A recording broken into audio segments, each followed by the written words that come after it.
Welcome to ఎన్బీ news bulletin. ముందుగా headlines చూద్దాం.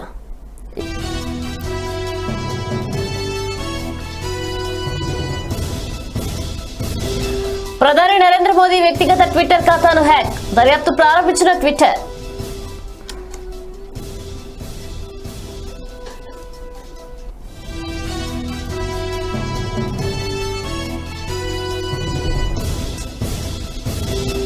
శ్రీశైలం విద్యుత్ కేంద్రంలో మరో అగ్ని ప్రమాదం, మాక్ డ్రిల్లో భాగమని చెప్పిన జెన్కో సీఎండీ.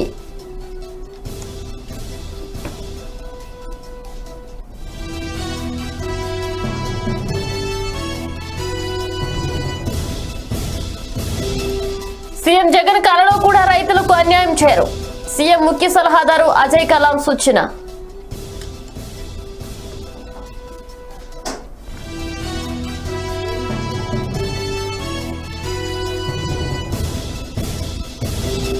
భద్రాద్రి కొత్తగూడెంలో ఎన్కౌంటర్, మావోయిస్టు మృతి.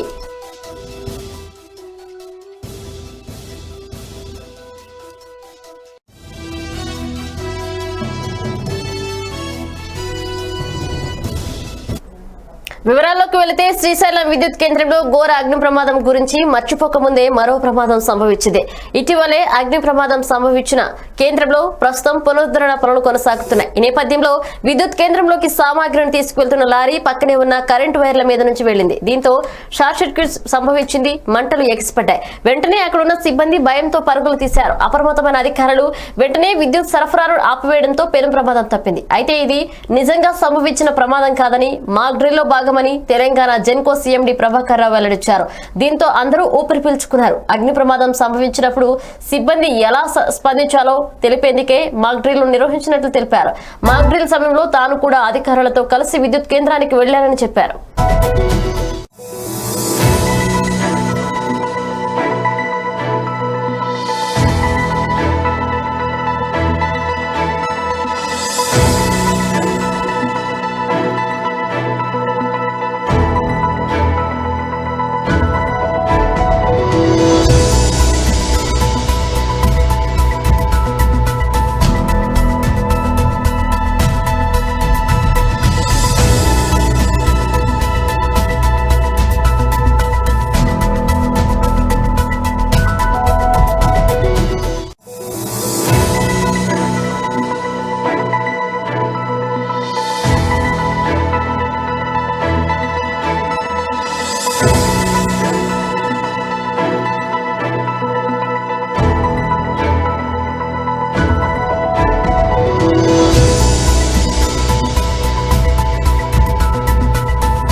భద్రాద్రి కొత్తగూడెం జిల్లా గూండాల మండలంలోని దేవెళ్లగూడెం అటవీ ప్రాంతంలో పోలీసులు మావోయిస్టులకు జరిగిన ఎదురుకాల్పుల్లో ఓ మావోయిస్టు మృతి చెందాడు. మావోయిస్టుల సంచారం గురించి పక్కా సమాచారం అందుకున్న పోలీసులు దేవెళ్లగూడెం అటవీ ప్రాంతంలో కూంబింగ్ నిర్వహించారు.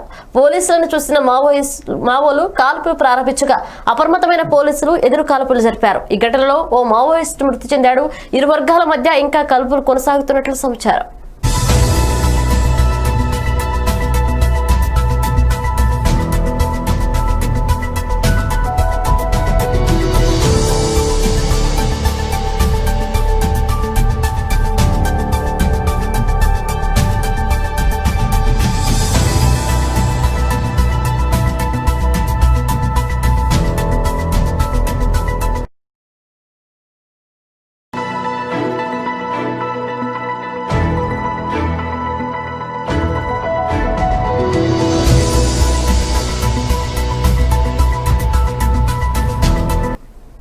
టీడీపీ అధినేత చంద్రబాబు బెయిల్ పై బయటికి వచ్చిన అచ్చెన్నాయుడు, కొల్లు రవీంద్రలను పరామర్శించారు. ఈ సందర్భంగా ఆయన రాష్ట్ర ప్రభుత్వంపై విరుచుకుపడ్డారు.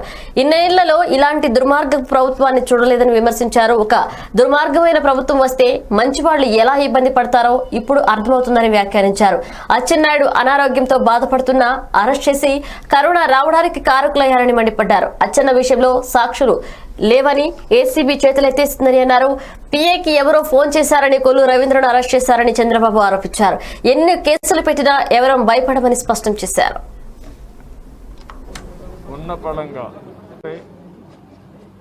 ఒక అరాచక పాలన వస్తే మంచి వాళ్ళు ఏ విధంగా సఫర్ కావాలనో ఇది ఒక ఉదాహరణ.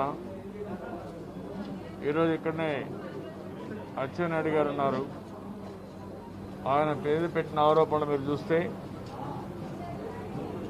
ఆయన లెటర్ ఇచ్చాడనే పేరుతో ఆయన మీద కేసు పెట్టి ఉన్న పళంగా ఆపరేషన్ చేసుకునే వ్యక్తిని మానవత్వం కూడా లేకుండా ఈ కరోనా సమయంలో తీసుకురావడం, 600 కిలోమీటర్లు ట్రావెల్ చేసి తీసుకొచ్చి కడాన 2వ ఆపరేషను జరిగే పరిస్థితి రావడం, దానివల్ల ఆరోగ్యం కూడా క్షీణించే పరిస్థితి రావడం, అది అయిన తర్వాత హాస్పిటల్లో ట్రీట్మెంట్ తీసుకుంటూ కరోనా వచ్చే పరిస్థితి వచ్చింది. ఇది ఎంత దుర్మార్గమో దీన్ని బట్టి అర్థమవుతుంది. ఏసీబీ ఇన్వెస్టిగేషన్ చేసిన తర్వాత ఆ రోజు వాళ్ళు చెప్పింది ఆ లెటర్స్ తప్ప అచ్చెన్నాయుడు గారికి ఎక్కడ డబ్బులు వచ్చిందో మాకు ఎక్కడ దాఖలా దొరకలేదు, మేము ఇంకా వెరిఫై చేస్తున్నాం, ఇన్వెస్టిగేషన్ చేస్తున్నాం చెప్పారంటే ఎంత నీచమైన కార్యక్రమం దీన్ని బట్టి అర్థమవుతుంది.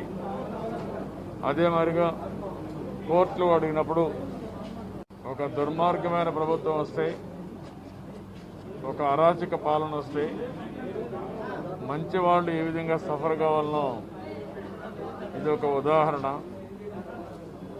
ఈరోజు ఇక్కడనే అచ్చెన్నాయుడు గారు ఉన్నారు. ఆయన పేరు పెట్టిన ఆరోపణలు మీరు చూస్తే ఆయన లెటర్ ఇచ్చాడనే పేరుతో ఆయన మీద కేసు పెట్టి ఉన్న పళంగా ఆపరేషన్ చేసుకునే వ్యక్తిని మానవత్వం కూడా లేకుండా ఈ కరోనా సమయంలో తీసుకురావడం, 600 కిలోమీటర్లు ట్రావెల్ చేసి తీసుకొచ్చి కడాన 2వ ఆపరేషను జరిగే పరిస్థితి రావడం, తెలుగు రాష్ట్రాల్లో తెలుగుదేశం పార్టీ ముద్ర శాశ్వతమని, చంద్రబాబు నాయుడు పనితీరు, అభివృద్ధి అనేవి ఎన్నటికీ చెరిగిపోవనే సత్యాన్ని అసమర్థ వైసీపీ ప్రభుత్వం తెలుసుకోవాలని టీడీపీ నేత మాజీ ఎమ్మెల్యే బోండా ఉమామహేశ్వరరావు పేర్కొన్నారు. సమైక్య రాష్ట్రంలో పాటు కొత్తగా ఏర్పడిన ఏపీలో కూడా చంద్రబాబు నాయుడు చేసిన అభివృద్ధిని, టీడీపీ అమలు చేసిన సంక్షేమ పథకాలను మరే ప్రభుత్వం అమలు చేయలేదన్నారు. చంద్రబాబు పేరు చెబితే ముందుగా గుర్తొచ్చేది అభివృద్ధి సంక్షేమాలనని, వాటికి ఆయనే బ్రాండ్ అంబాసిడర్ అన్నారు. సమైక్య రాష్ట్రానికి, విభజనాంతర రాష్ట్రానికి తల్లి పిల్ల కాంగ్రెస్లు ఏం చేశాయో చెప్పగలరా అంటూ ప్రశ్నించారు.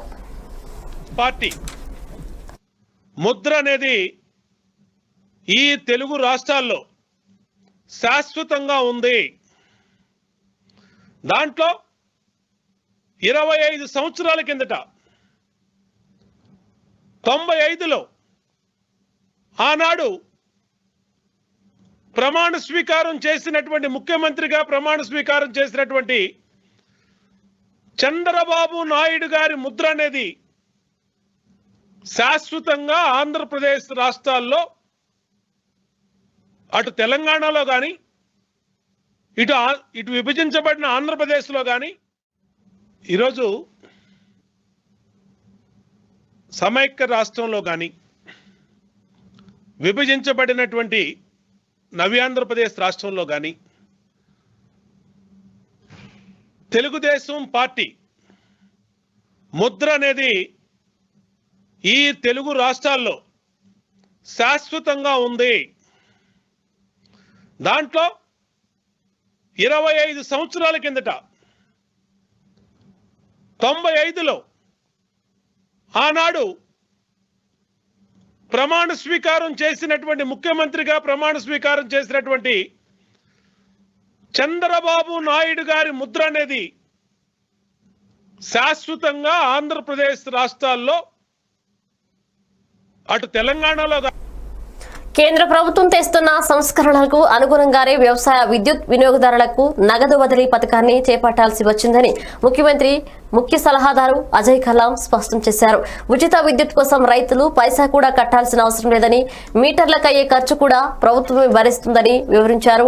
బిల్లు చెల్లిస్తారు కనుక విద్యుత్ నాణ్యతపై రైతులకు, అధికారులకు నిలదీసే హక్కు ఉంటుందని చెప్పారు. అధికారులు కూడా మరింత బాధ్యతగా వ్యవహరిస్తారని పేర్కొన్నారు. ఉచిత విద్యుత్పై ప్రతిపక్షాలు దుష్ప్రచారాన్ని తిప్పికొట్టారు. ఉచిత విద్యుత్ పథకాన్ని మరింత పటిష్టంగా అమలు చేయాలని ముఖ్యమంత్రి వైఎస్ జగన్మోహన్ రెడ్డి నిర్ణయించారని తెలిపారు. ఏ పరిస్థితుల్లో ఉచిత విద్యుత్ ప్రవేశపెట్టడం జరిగింది అనేది తెలియని వాళ్ళకి నేను చెప్తాను. 1997-98 పంట సంవత్సరంలో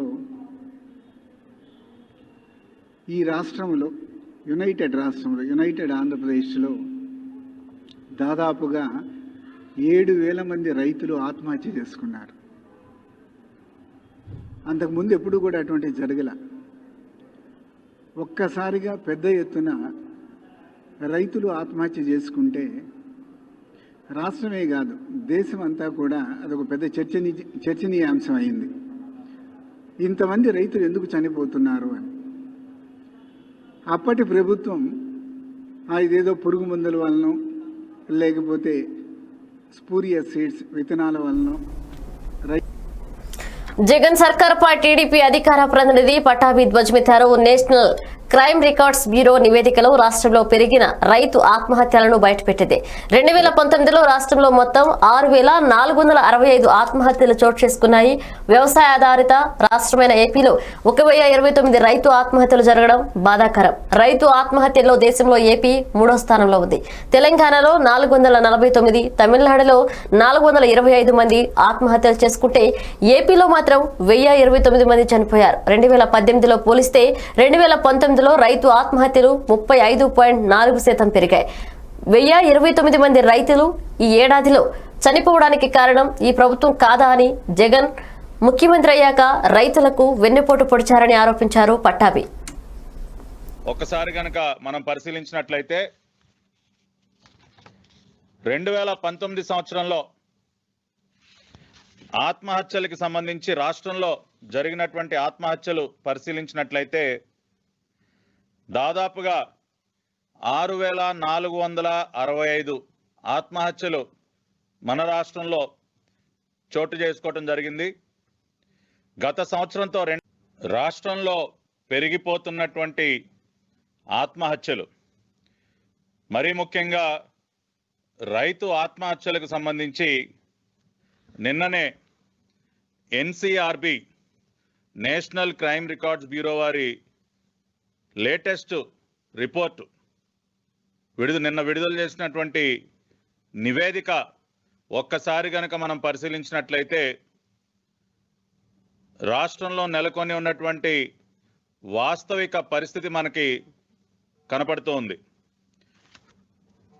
ఆ నివేదిక యొక్క కరోనాను జయించడంలో రాష్ట్ర ప్రభుత్వం పూర్తిగా విఫలమైందన్నారు మాజీ మంత్రి చింతకాయల అయ్యన్న పాత్రుడు. విశాఖపట్నం జిల్లా నర్సీపట్నంలో ఆయన మాట్లాడుతూ రాష్ట్రంలో కరోనా కేసులు పెరుగుతున్నప్పటికీ ప్రభుత్వం నిర్లక్ష్యం వహిస్తుందన్నారు. పేషెంట్స్ కి సరైన చికిత్సతో పాటు కనీసం బెడ్స్ కూడా అందుబాటులో లేవని ఆరోపించారు అయ్యన్న. ప్రభుత్వానికి నవరత్నాలపై ఉన్న దృష్టి కరోనా కట్టడి చేయడంలో లేదన్నారు ఆయన. అందరికీ నమస్కారం అండి. ఇప్పటికీ మన రాష్ట్రంలో కరోనా కేసులు 4,35,000కి చేరిన సంగతి మీ అందరికీ తెలుసు. ఇప్పటికీ కూడా హాస్పిటల్లో సరైన వైద్యం అందట్లేదు, బెడ్స్ కూడా ఇవ్వట్లేదు, సరైన ట్రీట్మెంట్ కూడా లేదు. చాలామంది మన కళ్ళ ముందు చనిపోతున్నారు. హాస్పిటల్లో బెడ్లు లేక హాస్పిటల్ ముందే చనిపోయిన సంఘటనలు మనం చూస్తున్నాం. ఈ కరోనా వ్యాధిని అరికట్టడంలో పూర్తిగా ప్రభుత్వం విఫలమైంది. ఇప్పటికి కూడా నిర్లక్ష్యంగానే ఉన్నారు. మనం ఈరోజు కరోనా వల్ల చాలామందికి పనులు లేవు, ఆర్థికంగా చాలా ఇబ్బందుల్లో ఉన్నారు. ఇటువంటి టైంలో కూడా నిత్యావసర వస్తువుల మీద ధరలు పెరిగితే ప్రభుత్వం కనీసం పట్టించుకోవట్లేదు. ఒకసారి చూడండి, ఈ మధ్యకాలంలో నూనె రేటు విపరీతంగా పెరిగింది, చింతపండు రేటు పెరిగింది, అదే కాకుండా బంగాళదుంప. అందరికీ నమస్కారం అండి. ఇప్పటికీ మన రాష్ట్రంలో కరోనా కేసులు 4,35,000కి చేరిన సంగతి మీ అందరికీ తెలుసు. ఇప్పటికీ కూడా హాస్పిటల్లో సరైన వైద్యం అందట్లేదు, బెడ్స్ కూడా ఇవ్వట్లేదు, సరైన ట్రీట్మెంట్ కూడా లేదు. చాలామంది రాష్ట్రంలో కరోనా నుంచి కోలుకున్న వారి సంఖ్య 1,00,000 దాటింది. తాజాగా మరో 2611 మంది బాధితులు కోలుకోవడంతో మొత్తం కోలుకున్న వారి సంఖ్య 1,13,కు చేరింది. రాష్ట్రంలో కొత్తగా 2,817 మంది కరోనా వైరస్ సోకింది. దీంతో ఇప్పటి వరకు నమోదైన పాజిటివ్ కేసులు 1,33,406కు చేరాయి. ఇందులో 32,537 కేసులు యాక్టివ్గా ఉన్నాయి.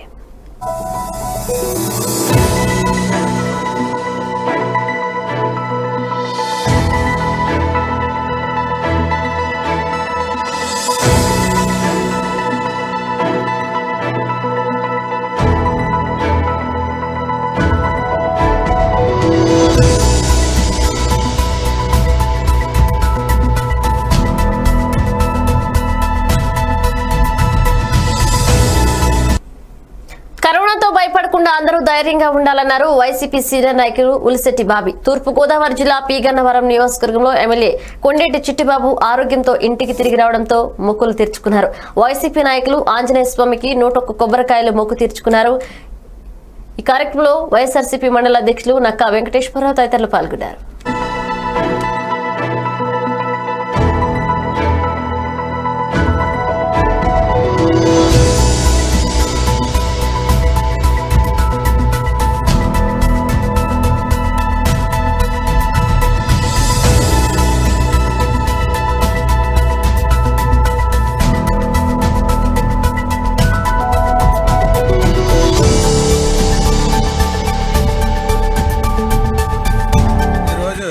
మన గౌరవ శాసనసభ్యులు వారి కుటుంబ సభ్యులు మరి ఆయురారోగ్యాలతో కరోనా జయించి మరి తిరిగి వచ్చిన సందర్భంగా అంతకుముందు కరోనా గురించి హాస్పిటల్లో ఉండగా మరి ఇక్కడ మొక్కుకోవడం జరిగింది గుడి దగ్గర. మరి ప్రజాసేవలో అంకితమై ఉన్న మన ఎమ్మెల్యే గారి కుటుంబం క్షేమంగా ఉండాలని మరి కోరుకోవడం జరిగింది. దాని ప్రకారం ఇక్కడికి వచ్చి మొక్కు తీర్చడం జరిగింది. మరి మన వైఎస్ఆర్ కాంగ్రెస్ పార్టీ సహోదరులు అందరూ కూడా ప్రజలందరూ కూడా సుఖ సంతోషాలతో ఉండాలని కోరుకుంటూ గౌరవ శాసనసభ్యులు మన పి గన్నవరం స్థానిక ఎమ్మెల్యే శ్రీ కొండేటి చిట్టిబాబు గారు ఆయన ఫ్యామిలీ ప్రధానమంత్రి నరేంద్ర మోదీ వ్యక్తిగత ట్విట్టర్ వెబ్సైట్, మొబైల్ యాప్ ఈ తెల్లవారుజామున హ్యాక్ గురయ్యాయి. ఈ విషయాన్ని ట్విట్టర్ నిర్ధారించింది. దీనిపై దర్యాప్తు ప్రారంభించినట్లు ట్విట్టర్ ప్రతినిధులు పేర్కొన్నారు. మోదీ ట్విట్టర్ ఖాతా ఈ తెల్లవారుజామున 3:15 గంటల సమయంలో హ్యాక్ అయినట్లు తెలిపింది. హ్యాక్ అయిన మోదీ ఖాతాకు 2.5 మిలియన్ల మంది ఫాలోవర్లున్నారు. జులైలో పలువురు ప్రముఖులు ట్విట్టర్ ఖాతాలు హ్యాక్ గురి కావడం సంచలనమైంది. ఆ తర్వాత ఇప్పుడు ఏకంగా మోదీ ట్విట్టర్ ఖాతా హ్యాక్ అవడం కలకలం రేపుతోంది. జులైలో హ్యాక్ గురైన ట్విట్టర్ ఖాతాల్లో అమెరికా అధ్యక్ష అభ్యర్థి జో బైడెన్, మాజీ అధ్యక్షుడు బారాక్ Obama తదితరులున్నారు. Is to make good human beings with skill and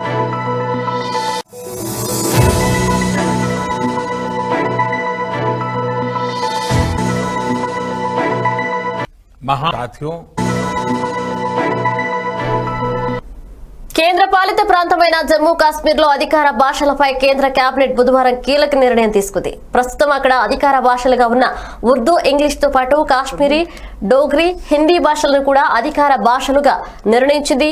అందుకు సంబంధించిన బిల్లుకు కేంద్ర కేబినెట్ ఆమోదం తెలిపింది. ప్రధాని నరేంద్ర మోదీ అధ్యక్షతన ఈ కేబినెట్ సమావేశం జరిగింది. కేబినెట్ సమావేశం అనంతరం ఆ వివరాలను కేంద్ర మంత్రి ప్రకాష్ జవదేకర్ మీడియాకు వెల్లడించారు. అయితే జమ్మూ కాశ్మీర్ అధికార భాషల బిల్లులపై తదుపరి వివరాలు చెప్పేందుకు ఆయన నిరాకరించారు. ఈ బిల్లులపై త్వరలోనే పార్లమెంట్ లో చర్చ జరుగుతుందని చెప్పారు. There are many good officers, but everybody can take benefit of this scheme and improve his own efficiency. This is the biggest human resources development program in the government. And that is the first Karma Yogi scheme, and that there are many new methods, many new first in that which Jitendra Singh ji will explain, and there will be presentation. There are many good officers, but everybody దేశంలో corona కేసులు విపరీతంగా పెరిగిపోతున్నాయి. ఇటీవలే ప్రపంచంలో ఒక్క రోజులోనే అత్యధికంగా కేసులు నమోదైన దేశంలో రికార్డు సృష్టించిన భారత్ తాజాగా ఒక్క నెలలోనే అత్యధిక కేసులు వెలుగు చూసిన దేశంలో నిలిచింది. భారత్ లో ఆగస్టు నెలలో దాదాపు 20 లక్షల కేసులు నమోదయ్యాయి. ఒక్క నెలలో ఇన్ని కేసులు ప్రపంచంలో ఇప్పటి వరకు ఏ దేశంలోనూ నమోదవలేదు. జూలైలో అమెరికాలో 19,04,462 కేసులు వెలుగు చూశాయి. ఆ రికార్డును భారత్ అధిగమించింది. మరోవైపు దేశంలో కరోనా బారిన పడి మరణిస్తున్న వారి సంఖ్య తగ్గుముఖం పడడం సానుకూల పరిణామం. బుధవారం నాటికి ఈ మరణాల రేటు 1.76% తగ్గిపోయింది. దీంతో ప్రపంచంలో అతి తక్కువ మరణాల రేటు నమోదవుతున్న దేశాల్లో ఒకటిగా భారత్ నిలిచింది.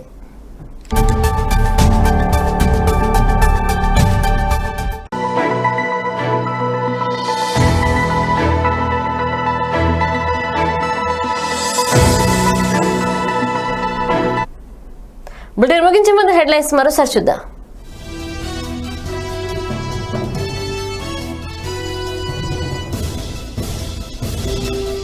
ప్రధాని నరేంద్ర మోదీ వ్యక్తిగత ట్విట్టర్ ఖాతాను హ్యాక్, దర్యాప్తు ప్రారంభించిన ట్విట్టర్.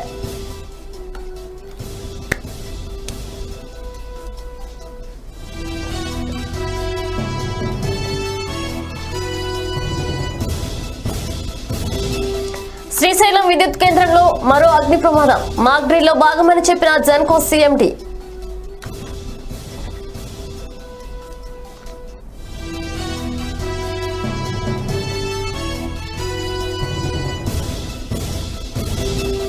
సీఎం జగన్ కలలో కూడా రైతులకు అన్యాయం చేయరు, సీఎం ముఖ్య సలహాదారు అజయ్ కలాం సూచన.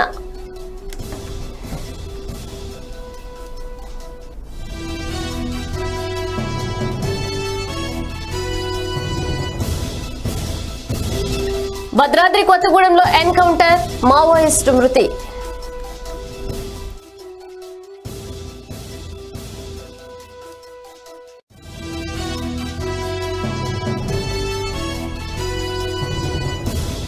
We built in updates. Keep watching NB News. Namaskaram.